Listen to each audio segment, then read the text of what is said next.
Привет! Помните времена, когда Battlefield был бесплатным, мультяшным pay-to-win и запускался прямо из браузера? Эта игра умерла в 2015 году, когда Electronic Arts закрыла серверы, но в 26-м я снова в нее играю. Это Battlefield Heroes.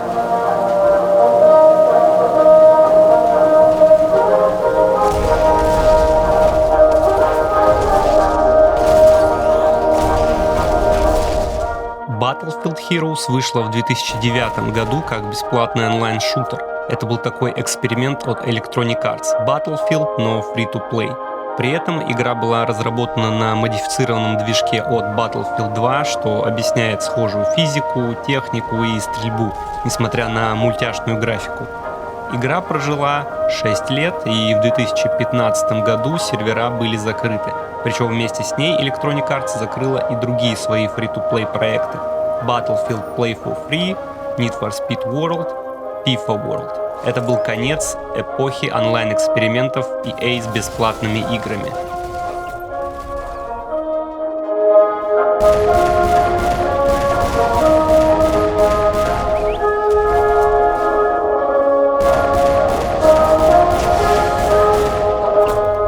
В 2017 году энтузиасты создали проект Rising Hub и вернули игру к жизни.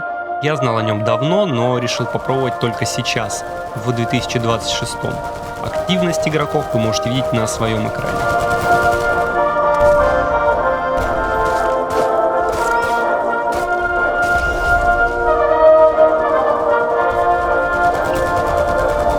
В оригинальный Battlefield Heroes я играл еще с самого релиза, с 2009 года, и что сейчас звучит странно, игру нужно было запускать прямо через сайт. Ты заходил в браузер, логинился, на сайте создавал персонажа, нажимал большую желтую кнопку Play Now, и только потом открывался клиент игры.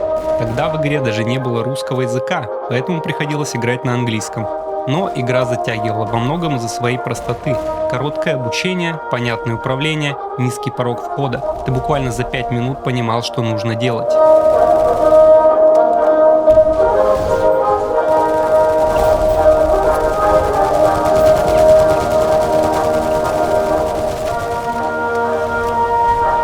Другие фри-то-плей проекты EA для меня мало чем выделялись от своих синглплеерных вариантов, но Battlefield Heroes хотя бы имела свой уникальный визуальный стиль. По атмосфере она мне напоминала Team Fortress 2, но от третьего лица. В игре было две фракции — национальная и королевская армии. Национальная визуально напоминала Германию времен Второй мировой, а королевская — Великобританию. Но все это было подано в такой карикатурной мультяшной форме. И хотя у меня были персонажи 30 уровня за обе стороны, по дизайну мне больше нравилась королевская армия, хотя по ощущениям она чаще проигрывала. И в этом видео вы сами это увидите.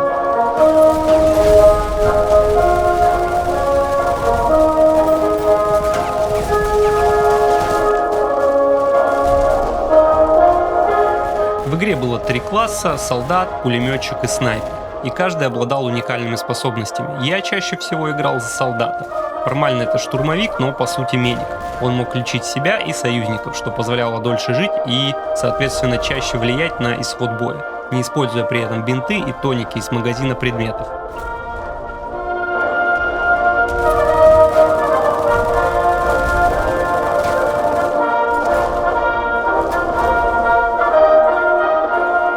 Вот тут и возникает главная проблема игры. В Battlefield Heroes был огромный дисбаланс между бесплатными игроками и теми, кто донатил. Почти все предметы покупались только за реальные деньги. В игровой валюте не было особого смысла, так как за нее можно было брать одежду и оружие только в аренду на 1 или 3 дня. И самое главное, донатное оружие было объективно лучше. Больше патронов, выше точность, выше скорострельность. Все намекало на то, что нужно задонатить. Если ты не платил, ты почти всегда проигрывал в ранном столкновении. Это был настоящий pay-to-win.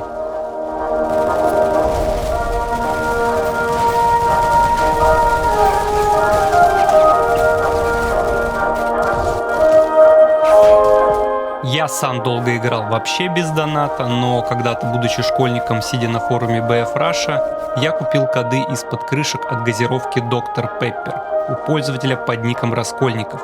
За их активацию можно было получить уникальные костюмы. Фактически это был мой первый донат в видеоигры.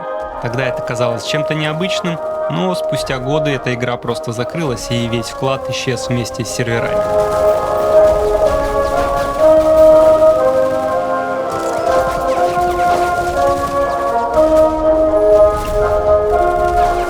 При этом кастомизация была очень разнообразной. Ты мог быть кем угодно – рыцарем, самураем, ниндзя, ковбоем, демоном, космонавтом, роботом, Санта-Клаусом, вампиром, оборотнем или всем сразу. Но главное преимущество все равно давало не костюм, а оружие.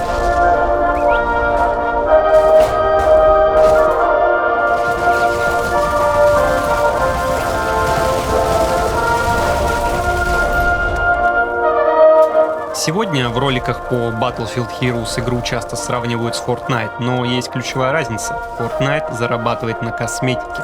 Battlefield Heroes продавала преимущество в бою. Может, именно это и стало одной из причин ее падения.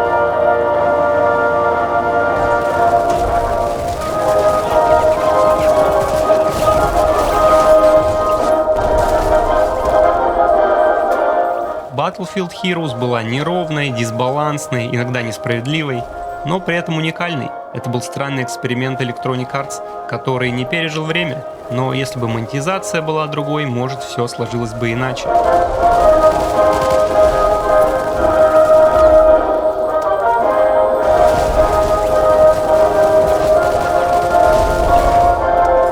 А вы играли в Battlefield Heroes? Напишите в комментариях.